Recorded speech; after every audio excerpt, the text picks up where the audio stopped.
जनाब फैज़ हदीस में मेरे साथ मौजूद है डॉक्टर मोहम्मद सरवादा साहब। अस्सलाम वालेकुम। वालेकुम सलाम कैसे डॉक्टर वरहमतुल्लाह। साहब? अल्हम्दुलिल्लाह। कैसे? डॉक्टर साहब आज 27वीं की रात होगी, अल्लाह 27वीं अकबर। की शब होगी और तमाम लोग बस वही जहन में है कि बख्शीश मांगेंगे अपने गुनाहों की। आज आप हमें क्या सिखाने वाले हैं? आज नहमदुहु व नुसल्ली अला रसूलिल करीम अम्मा बाद औज़ु बिल्लाहि मिनश शैतानिर रजीम बिस्मिल्लाहिर रहमानिर रहीम। आज के हम एक रिवायत अनस बिन मालिक रज़ियल्लाहु तआला अन्हु क़ाल क़ाल रसूलुल्लाह सल्लल्लाहु अलैहि वसल्लम इन्न हाज़ा अश-शहर क़द अताकुम औ क़द हज़रकुम व फ़ीहि लैलतुन ख़ैरुम मिन अल्फ़ि शहर मन हुर्रिमहा फ़क़द हुर्रिमल ख़ैरु कुल्लुहु वमन वला युहरमु मिन खैरिहा इल्ला महरूमुन। ये एक अजीब सी रिवायत है। हुज़ूर अकरम सल्लल्लाहु अलैहि वसल्लम फरमाते हैं कि आपके ऊपर ऐसा महीना आ गया, हज़रकुम हाज़िर हुआ ऐसा महीना जिसके अंदर एक रात ऐसी है जो कि खैरुम मिन अल्फ़ि शहर, हज़ारों महीने से भी बेहतर है। यूँ तो लैलतुल क़द्र का बहुत सारे रिवायात में ज़िक्र आते हैं, इन्ना अंज़लना फ़ी लैलतुल क़द्र खैर, सूरत भी पूरी है सूरतुल क़द्र। लेकिन इस रिवायत के अंदर जो हुज़ूर अकरम सल्लल्लाहु अलैहि वसल्लम फरमा रहे, इसकी तरफ थोड़ा सा तवज्जो है दरकार है कि यहाँ फरमा रहे कि खैरुम मिन अल्फ़ि शहर तो है, लेकिन मन हुर्रिमहा फ़क़द हुर्रिमल खैरु कुल्लुहु, जो जिस बंदा से ये लैलतुल क़द्र फौत हुआ या महरूम हुआ वो तमाम खैर से महरूम हो गया। फ़क़द हुर्रिमल खैरु कुल्लुहु। फिर साथ में फरमाते हैं कि वला युहरमु मिन खैरिहा इल्ला महरूमुन, और इससे वो बंदा वाकई महरूम हो सकते जो कि वो बदबख्त हो या महरूम है, वही महरूम कर दिया जा सकते इस रात लैलतुल क़द्र की रात से। उसके इम्पोर्टेंस क्या है कि इस रात के अंदर हमने कोशिश करना अपने बख्शिश की कि अल्लाह रब्बुल इज़्ज़त अपने आप को माफ़ करवाएं। हमने रोज़े रखे, हमने क़ियाम की है, हमने तिलावत की, हमने सदका दिए, ये सारे आमाल हमने कर लिए, लेकिन आया ये आमाल हमारा अल्लाह के यहाँ कबूल हुआ है कि नहीं? ये निचोड़ इस रात के अंदर के आज की रात अपने आप को कबूल करवाए अल्लाह रब्बुल इज़्ज़त से, और अपने गुनाहों के बख्शिश कराए और अपने मग़फ़िरत करवाए। एक और रिवायत के अंदर आते हैं हुज़ूर अकरम सल्लल्लाहु अलैहि वसल्लम एक दफ़ा अपने मिंबर की तरफ तशरीफ़ ले जा रहे थे। एक सीढ़ी पे चढ़ा तो फरमाया आमीन, दूसरा पे चढ़ा फरमाया आमीन, तीसरा पे चढ़ा फरमाया आमीन, और चौथा पे चढ़ा फरमाया आमीन।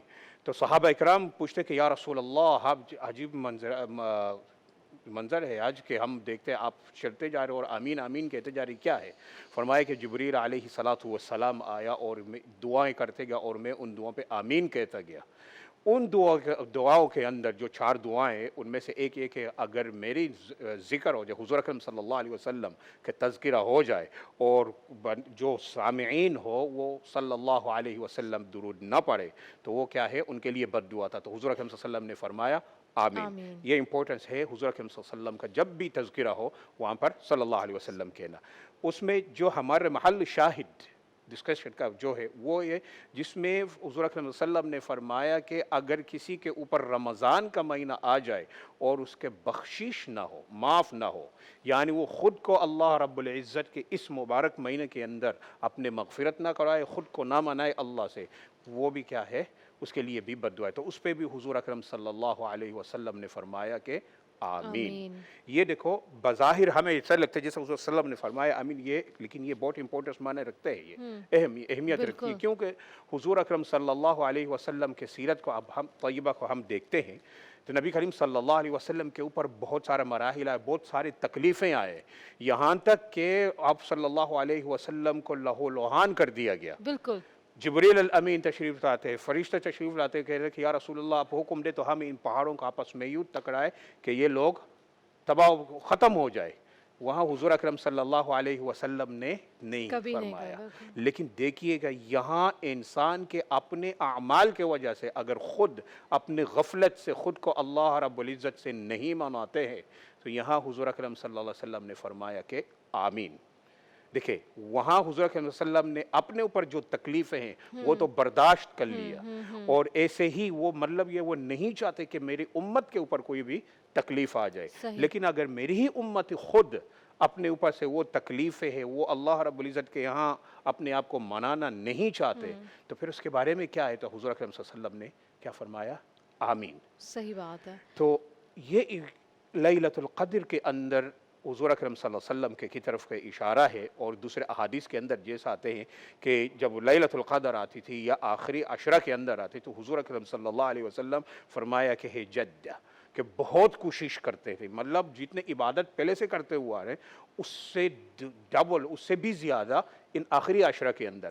پھر جب لیلۃ القدر کی رات آتی ہے تو پھر یہاں حضور اکرم صلی اللہ علیہ وسلم فرماتے ہیں فَلْتَمِسُوهَا، کہ اس کو طلب کرو، فَلْيُحَرِّهَا، اس کو تلاش کرو، اور جو اس کو تلاش کرنا چاہتے ہیں تو حضور اکرم صلی اللہ علیہ وسلم نے پھر فرمایا ساتھ میں فی السابع والعشرین، کیا ہے؟ 27ویں رات اور 29ویں رات کے اندر، ان دو راتوں کا حضور اکرم صلی اللہ علیہ وسلم نے باقاعدہ تصریح فرمایا کہ ان کے اندر آپ تلاش کر لو، اگر 27ویں نہیں ملتی تو 29ویں۔ پھر اس کے ساتھ ساتھ ہمیں کیسے پتہ چلے گا 27ویں کی رات تو گزر گئی، پھر ہمیں کیسا پتہ چلے گا؟ کوئی اشارات ہے کہ آیا ہمیں وہ لیلۃ القدر ملی ہے یا نہیں؟ اس کے لیے پھر حضور اکرم صلی اللہ علیہ وسلم نے دوسرے روایتوں کے اندر فرمایا کہ ہاں بالکل کچھ اشارات ہیں جس سے پتہ چلتے ہیں کہ انسان کو وہ لیلۃ القدر ملا ہے۔ وہ کیا ہے؟ اشارات کیا ہے؟ فرمایا کہ صبح کے ٹائم جب پہلی تو وہ اس رات کے اندر وہ رات بالکل پرسکون اور پرامن رات ہوگی، وہ بالکل کھلی ہوئی رات ہوگی، ایسے رات ہوگی کہ جسے 14ویں رات کی رات، 14ویں چاند کی رات ہوتی ہے، لائک برائٹ، اس میں انسان کو خود سکون محسوس ہوگا، انسان کے دل اور عبادات کرنے کو وہ اب اس کا دل چاہے گا کہ میں زیادہ سے زیادہ عبادت کروں، میں زیادہ سے زیادہ نفلیں پڑھوں، زیادہ سے زیادہ قرآن پاک پڑھوں، زیادہ سے زیادہ استغفار کروں، انسان کا خود دل اس طرف مائل ہوگا۔ ساتھ ساتھ میں فرماتے کہ تمام تر مخلوقات اس رات میں سجدہ میں ہوں گے۔ سبحان اب اللہ، یہ ہمیں پتہ نہیں چلے گا سبحان کہ اللہ۔ تمام مخلوقات کیسا ہوگا، لیکن انسان اگر دیکھتے تو انسان تو ہوگے، لیکن باقی مخلوقات وَإِن مِّن شَيْءٍ إِلَّا يُسَبِّحُ بِحَمْدِهِ وَلَٰكِن لَّا تَفْقَهُونَ تَسْبِيحَهُم۔ تو یہ اشارات ہے جس کو حضور اکرم صلی اللہ علیہ وسلم نے ہمیں بالکل دیا ہے، شکریہ، جس سے بہت پتہ چل بہت سکتا بہت شکریہ ڈاکٹر صاحب۔ اس کے ساتھ یہاں وقت ہوتا ہے بریک کا، بریک کے بعد ہم واپس حاضر ہوں گے۔ دیکھتے رہیے نور الرحمان عشق رمضان۔